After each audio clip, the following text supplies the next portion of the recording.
Are the Toronto Raptors in shambles? Can the Mavericks take advantage of them in the offseason? What are the Bulls going to do? Their cap sheet is wild. Can the Mavericks help them with it? Talk about all that and more in today's Locked On Mavs. I'm Luka Doncic, and this is Locked On Mavericks. Mavericks, NBA champions.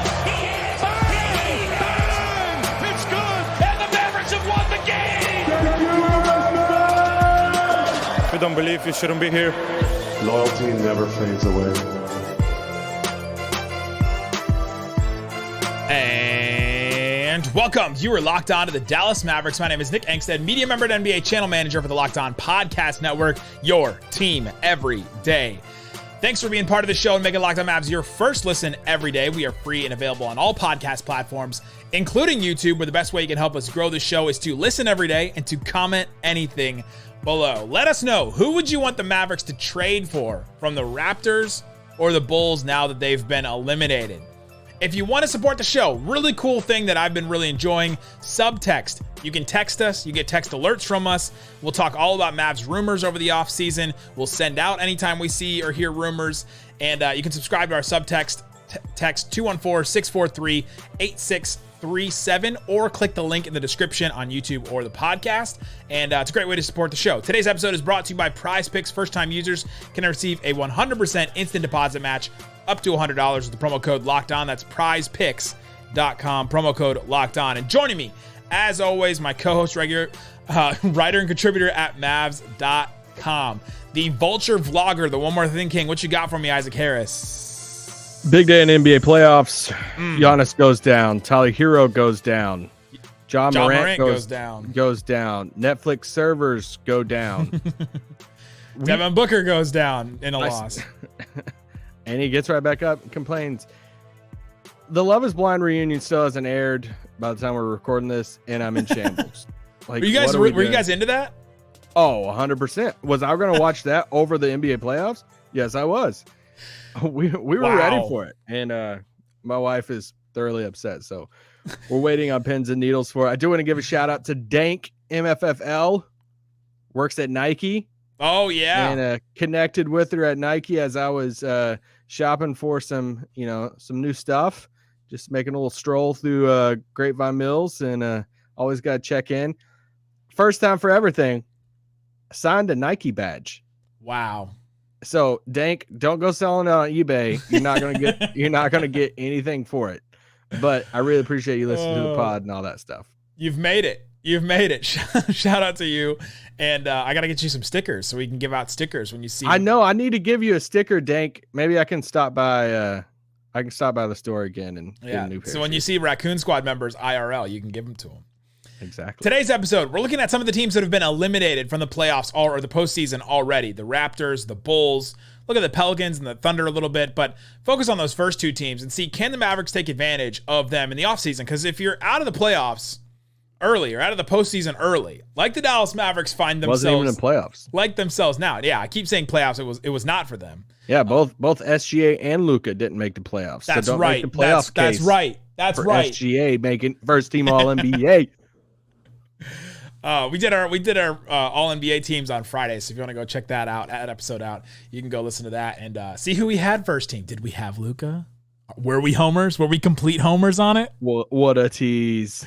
But yeah, let's take a look at some of these teams, because you look at the Toronto Raptors, and the Raptors lose. They're not in the playoffs. After I picked them at the beginning of the season to be fourth. I was a little higher on them than a lot of people at the beginning of the season, but I picked them fourth going into the season, and they completely just weren't the team that we thought that they were going to be. You had them sixth in the East before the season. And yeah, like they weren't the team we thought they were going to be. Then, at the end of the season, their coach Nick Nurse is asked about, are you going to be back next year? What are you thinking? He's like, well, we'll see what happens. I don't really know. And he kind of put it out there as if he wasn't going to be.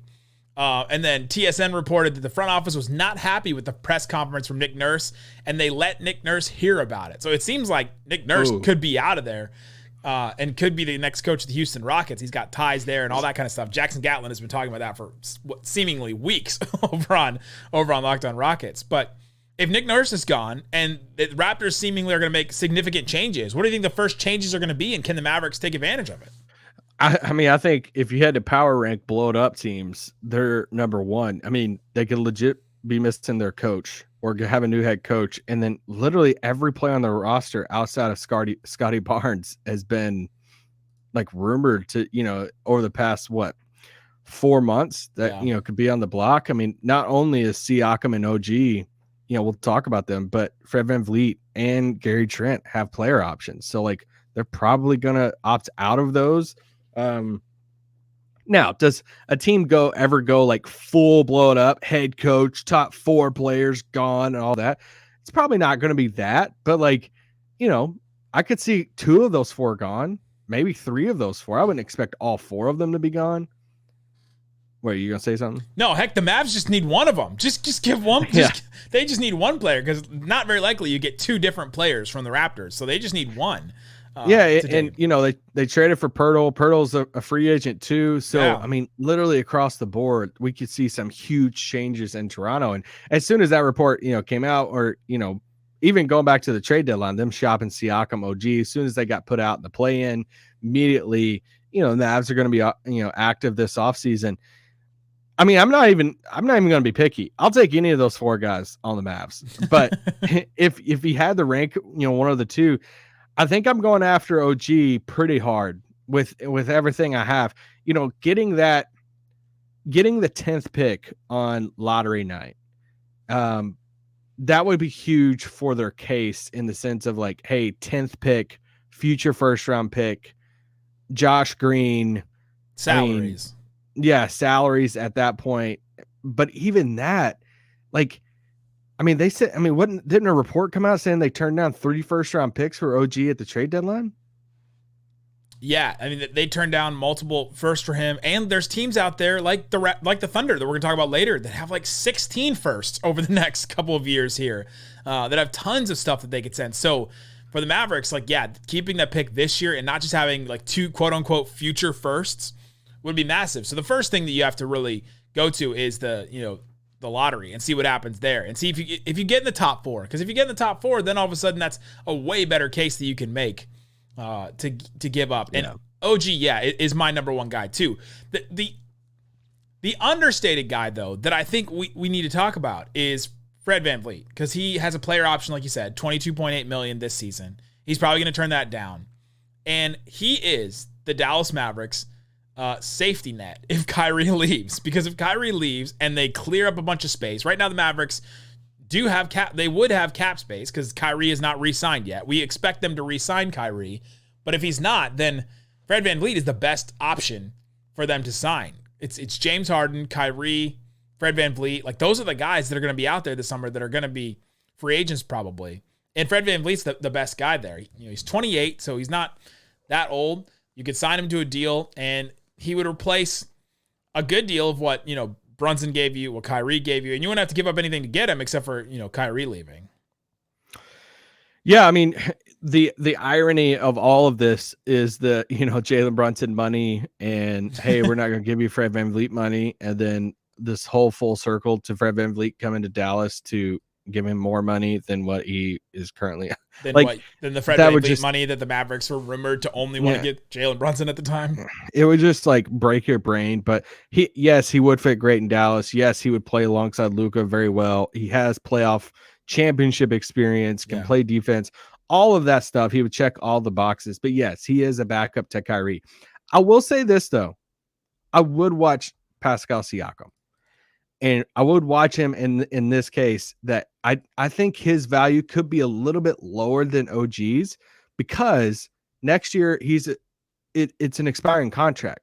So if Toronto's looking at, they have OG under contract. He's just a year younger than Pascal, but it's like OG's under contract for a little while. If they like the pairing of OG, it's one more year. He has a player option after next season. So okay, but I'm just saying, like, you're right. If Siakam's entering into a contract year, could that be a scenario that Dallas tries to hop on and say, is this our way that we could land a third guy alongside Kyrie and Luka? And he would fit alongside those two, I think, really, really well.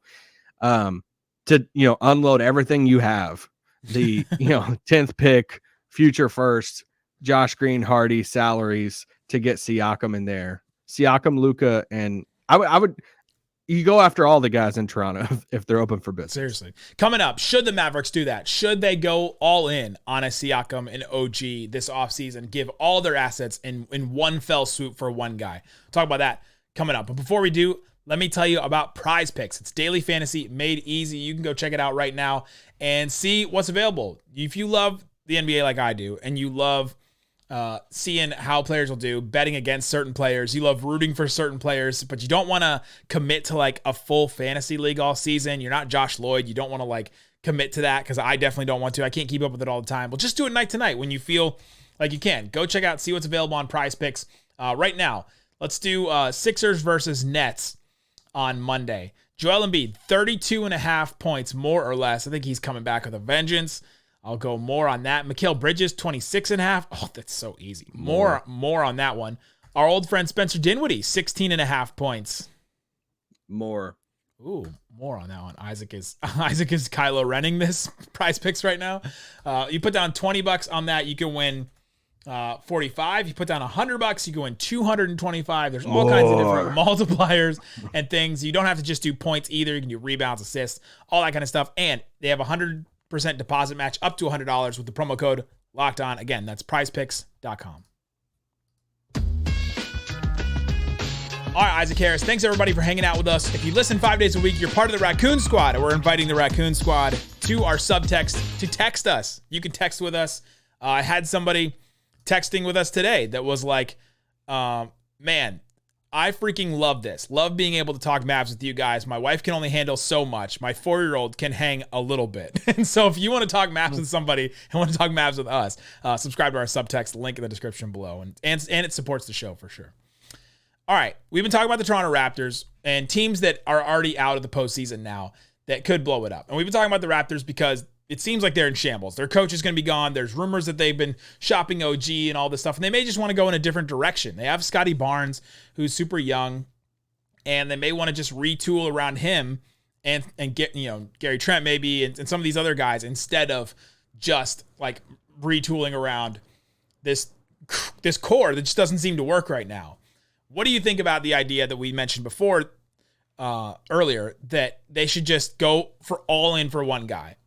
Give all the assets you have. Like, let's take all the money we have. What's the Parks and Rec thing with John Ralphio and Tom Haverford? Like, you had me at all the money, every last dime we have. They wanted to throw a party for the end of the world. Like, every dollar they have, they'd put into this party for the end of the world. So you had me at every last dollar we have. Should they do that? Should they go in? Is that a sound, wise move for the Mavericks? Or should they try to do some of these other moves where they get a couple different pieces with their stuff instead of just one thing? Listen, we're not a destination city. We know this. We're not a destination franchise. So it's not all the time that you get to sit back and just pick and choose who you want. They're not picking and choosing right now. I know. We know this more than anybody. So you know what you do whenever you're not a destination franchise? You trade for Kyrie Irving. Like, I mean, you make a move like that that's risky, but it has a high reward if it happens and it works out. So when you start looking across the league, and it's like, all right, you look for if they want to go out and land. I mean, you're in prove it mode now more than any time you've ever been with Luka Doncic. So there is no holding back or, man, we got to, hold back for just give us 2 more years. Then we'll have some more stuff freed up. If you have a chance to go if Kyrie's coming back and you have a chance to go get Pascal Siakam to pair up with Kyrie and Luka, you can't pass that up. And that's why a guy like Siakam, I could see them trying to go after, because his value might not be at the highest because he is going to be, has 1 year left on his deal. And then when you look at it and you're like, I mean, let's do the negative side of this. There's one side that you could look at and say Dallas's trade package. You're like, all right, 10th overall pick, future first, Jaden Hardy, Josh Green. Is that getting you like a big star? I don't know how you feel about all this stuff. Okay, let's do the other side of it. There could be a team that says, yeah, I don't think that Kyrie thing is going to work out. I don't know. Luka might not be there down the road. It bets on the Mavs picks. Oh, you're trading for Siakam with 1 year left on his deal? Like, there's a world that future first round pick could be gold. That, they might view Jaden Hardy as like a next good young player in the league. Like, I'm just saying that there's a world. It turns into those Lakers picks that everybody's talked about all season. We're like, oh man, the Lakers are bad and they're offering these future first. LeBron could be aging out. Like, these could be really good picks. Like, everybody was talking about those picks all season with like the Miles Turner, Buddy Hield trade and all that kind of stuff. Yeah. And the Mavs picks could turn into that. So that's why if you could get Siakam, I would do it, because he's also a guy I think would fit well alongside those two guys. I'm out on this. All right. I'm out on this strategy. I think that obviously if you can get a Siakam, like, yeah, you do it, but they need multiple pieces. Like, you need a couple things. You have more holes than one. Like, you can score. So Siakam would bring you scoring. He would bring you some defensive versatility and all kinds of stuff. But Siakam brings scoring. You need multiple things. I've watched pretty much parts of or most of every playoff game so far. They need athletes. They need rim protectors. They need rebounders. They need defenders on the wing. They need like so many different things. The Mavericks You can bring Dwight Powell back. They probably will do that, and maybe on a minimum, according to Tim McMahon. But like, you just need so many different things, and Siakam doesn't fill those exactly. OG, I'd be more into. I was gonna say my only pushback is you just said you go all in for OG, and that would take all your assets too. He would. I get the difference of the two is OG's more of a lockdown defender and all that, and costs significantly less. Like what, $19 million less overall. So it would just cost less to try and figure out how to work. You're gonna be over the tax either way at that point. You are, but that just affects your flexibility with other things that you can do overall. Or how much tax Cuban wants to pay. Like, let's be real about that. Does he want to pay so much tax for a team? Who knows? $750,000. He's trying to figure out his burner account so he can talk about crypto and AI, Isaac. That's the things that he's worried about right now. I don't know if you guys saw that tweet from Mark Cuban, but it was there. But either way, with the Toronto situation, stuff. That should be the one that should be. I mean, this is an old school reference here, but like speed dial, if you still have speed dial on your phone, like Toronto should favorites. be on speed. Put it on the favorites. There you go. It's on their favorites on your iPhone. That like you are calling them, you're calling Masai like every other day. Hey man, just checking in again. I know I called you a few days ago, but you know who all you're going to be shopping, because we'll take anybody you have. And it's not that way for every team out there. I know some of you are like, oh yeah, I know it's pretty down bad for Dallas right now. Yeah, it kind of, yes, but there's not every team in the league that I'd be saying, yeah, I would take all of your parts. And I was like, no, I wouldn't take that. Let's move on to the other team that got eliminated recently from the postseason. The Chicago Bulls had a great first game. Good for them. And then they lost in their second one. And now they're out. And you look at this team, and they are kind of like, they have such weird stuff on their books and just a weird roster. They have $122 million in salaries. The salary cap next year is going to be $134 million. So think about that. Salary cap at 134. Their salaries at 122. This is before they have re-signed Nikola Vucevic. So that 122 number doesn't include Vooch, doesn't include Kobe White, who's a restricted free agent, doesn't include Ayo Dosunmu, who's a restricted free agent, doesn't include Patrick Beverley, who's an unrestricted free agent, doesn't include Javonte Green, who's an unrestricted free agent. And all those guys were in their rotation in the play-in. And so you're looking at this team going, okay, they've got some weird stuff going on. They have $20.5 million in Lonzo Ball money, who's kind of dead money on their cap right now. Hope he gets back and plays his NBA career, but all the injuries and setbacks don't look very good for it. You have DeMar DeRozan, who's $28 million on an expiring deal next season. So that's kind of a weird situation, weird thing. Kind of a Siakam deal. Kind of like that.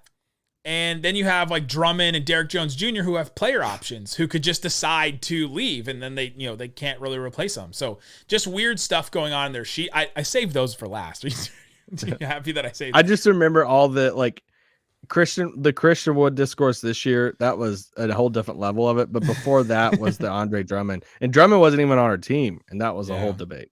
He is the self-proclaimed best rebounder in NBA history. So Towns is the best big man shooter. But what do you think about this Bull situation, what's the first thing you're looking at?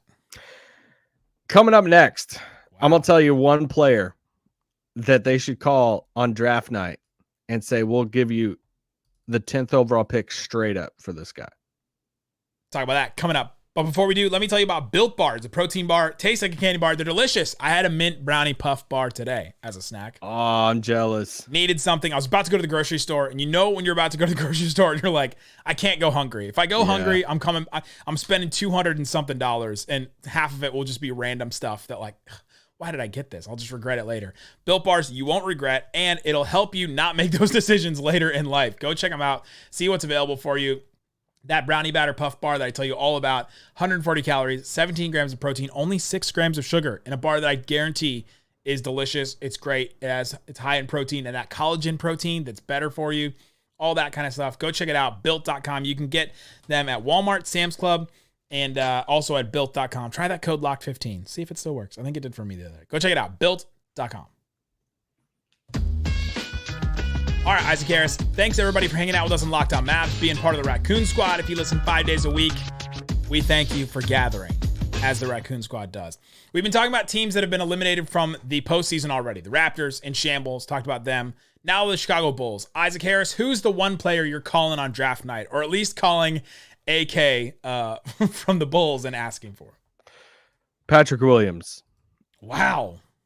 I'm calling on draft night saying, someone texted me this the other day and said, hey, would you do 10th overall pick straight up for Pat Williams? Because did you watch that game the other day? It was so weird. They benched him. And it's like, what are we doing? This team has been so weird, but he has had an up and down season. Like he's had games like that playing game where he just looks amazing. You're like, oh my God, he's the next Kawhi. And then he has games where you're like, where is he? Like the Mavericks games, I feel like he didn't really do it. So he shot 42% from 3 this year. In theory, he should be a big body perimeter guy. He's just 2 years into the league. He's still 21. Yeah, he's 21 years old. Remember, he was a top 10 draft pick. Now you're saying, well, okay, why would Chicago get rid of him? I don't know. I don't know why Chicago's done anything they've done recently, but and they could do anything this offseason. Like, what if they look at it and say, all right, like if there is some disconnect with he's had some health stuff too, but like, okay, I mean, they benched him there in that game. It's like, why are they benching him on defense? Do they want to start over with that pick? Do they want to take another perimeter defender, whatever it is? That's just who I'm calling. You'd obviously have to add salary to it. So it'd be like Maxey in the 10th pick for Pat Williams. Can I do a different one? I mean, you can. I just really would like Pat Williams on this team. 10th pick. Would you do it for potential first team all defense, Alex Caruso? No, I would not. Alex Caruso, 28 years old, $9.4 million, and his non-guaranteed the year after. The Bulls, here's my pitch. Ready? The Bulls were a top 5 defense, top 7 defense this year. I don't understand that, yeah. It makes no sense because their wings are LaVine and DeRozan, known defensive stalwarts. Defense. Sarcasm. Well, LaVine has been better this season, but still, Vucevic, who's Christian Wood, who's not a stopper. Lonzo Ball didn't play. They got Patrick Williams. Yeah, that's good. Caruso, Kobe White played. No, not really. Drummond, not really. Like you're starting to go down the Beverly line. Came in, baby. Io DeSumo, great for that. Patrick Beverly, great for that. Javonte Green, good wing for that. But it really is that starting lineup with LaVine, DeRozan, Vooch, Caruso, and Pat Williams is all Alex Caruso. It seems like that he can just being an on-ball menace, and that's something the Mavericks have needed for years. Have years needed somebody like that, and he would be an elite defensive player that they could add that would change the backcourt. Putting Kyrie and Luka out there, but putting Alex Caruso between them, I feel like would help a lot. Not sure I'm giving up the 10th pick for him, but I would think about it. Yeah, I mean, I think if I did the 10th pick, it'd have to be Caruso and something else. Just because of Caruso's age, he is getting close to 30, and just to give the 10th overall pick for that. Would you do it for former Mavs great and G League MVP, Carlik Jones? But no, he would fit perfect in Dallas. He's been a great piece to have next to Luka if they could ever, I think Corralabal was a huge fan of Caruso when he was here and stuff. But I mean, we got to have the Zach LaVine conversation. Again, 4 years later. Shout out. Shout out to the social media clip that will never die, because 4 years ago, before Zach LaVine made his like all-star leap, like he wasn't there, we were talking about should Zach LaVine be a target for the Mavericks, and we're like, I don't know, you got to be choosy about who you pick. And I think we would, like, at the end we decided, like, yeah, I think we would go for Zach LaVine. But I posted a clip of us talking about the negatives of Zach LaVine, and then everyone posted us as Zach LaVine haters for like years. So yeah, it was awesome. Zach LaVine, $37 million this year, but next year he turns into a $40 million player. At 28. $40 million next year. 2024, $43 million. 2025, $46 million. And in 2026, he has a player option for $49 million. Man, I have no clue how to value his contract on the trade market. Like, what can I get for, like, he's not getting you like 3 first-round picks, right? If they trade him, like, so it's like 2, but it's like these type of dudes that Dallas would have to show interest in, because it's almost like, wait for this. We're probably going to do a pod about it in the future. Yeah. They're discussing the podcast. I don't know how else to say it. Big bad contracts in the league that Dallas could go after. It's like the Zach LaVines, Brad Beals of the world that, wouldn't cost. They couldn't be really outbid, but you almost have to be kind of crazy a little bit to go after it. But it could like work out and like help you make it, a playoff run at the same time. So Zach LaVine would be in that camp for me. If Kyrie wants to leave, would you do a sign and trade with Zach LaVine for Kyrie? I mean, Kyrie ain't gonna want to go to Chicago. We don't know this. I don't know. I'm not. Just like a couple years ago, we were talking about Kawhi and what Kawhi wants to do. I'm not gonna admit in any stretch of the imagination that I know what Kyrie wants to do. Does Kyrie want to leave Dallas for Chicago to play with who? It may not matter to him. Pat Williams. It may not matter to him who he plays with, because he's played with all the good players. Maybe he wants to try and have his own team again, or like just live in Chicago because he likes Chicago. I don't know. I think it would be more of like, hey, if Kyrie left and then you have all this cap space, it's like, all right, you just do like a. They're not salary dumping Zach LaVine. No, but like you don't. It's not like you have a ton else like to do. I mean, the picks, the young guys, some salary fillers at that point. I don't know what his contract, is, what the market is for that, right? Like, you could tell me that it's viewed like Brad Beal, or you could tell me it's, I don't know, like a Karl Anthony Towns. I don't know. It's kind of weird because he has the injury history, but all of a sudden he's going to be a $40 million player. Like, that's wow. And you got the full Zach LaVine experience into play in. Yeah. He had one game that he was super impressive. And you're like, all right, cool. The next game, you're like, what the crap is he doing? Like, what is this? So anyway. Yeah, I'm kind of looking at Derrick Jones Jr., Javonte Green as Flyers. They're both could be free agents there. They may not have the money to pay them. And so those are guys that I'm looking at if you just want to take like a flyer on a cheaper wing in free agency, because Mavericks just need some wings. So yeah, one of those two guys. You touch the Vooch thing at all? I don't know how they would, but he's a unrestricted free agent. You could maybe he gets sign and trade. He gets some boards, but I don't know. He's weird because he's supposed to be this floor spacer. He shot 35% from 3 this year, which I guess is fine, but took 4 attempts. Yeah, I don't know what his next contract is because he's not Brook Lopez. And so it's like but I think he could fit in Dallas in a way. It's not the exact type of guy that I would want in Dallas. I'd want a more defensive. Hold on, then does he fit in? Does he fit in Dallas? No, I think he would because he would get bored. He doesn't fit their defense at all, like in any stretch of the imagination. But he can rebound and he can shoot. For you to say like, well, he wouldn't be my pick. Like I don't think that he would. Then does he fit? Like is that a good fit then? If you're like. He wouldn't be my pick for like the ideal center, but if like all of them's off the board and you're looking at it saying, man, we don't even have a trade lined up. There's not a perfect fit center out there. He's better than all the centers they had this year. So true. If you're telling me it's a Dwight Powell money and it's $10-12 million, I just don't know what he's gonna get. Right. Yeah. So like for the right price, I would be interested. real quick for the other play-in teams that missed. I don't think OKC's. I mean, there's not a ton of pieces. I mean, they're just building, and they're not trying to shop their. They pieces. could have like $20 million in cap space. They're so much fun to watch. SGA so good, Giddy.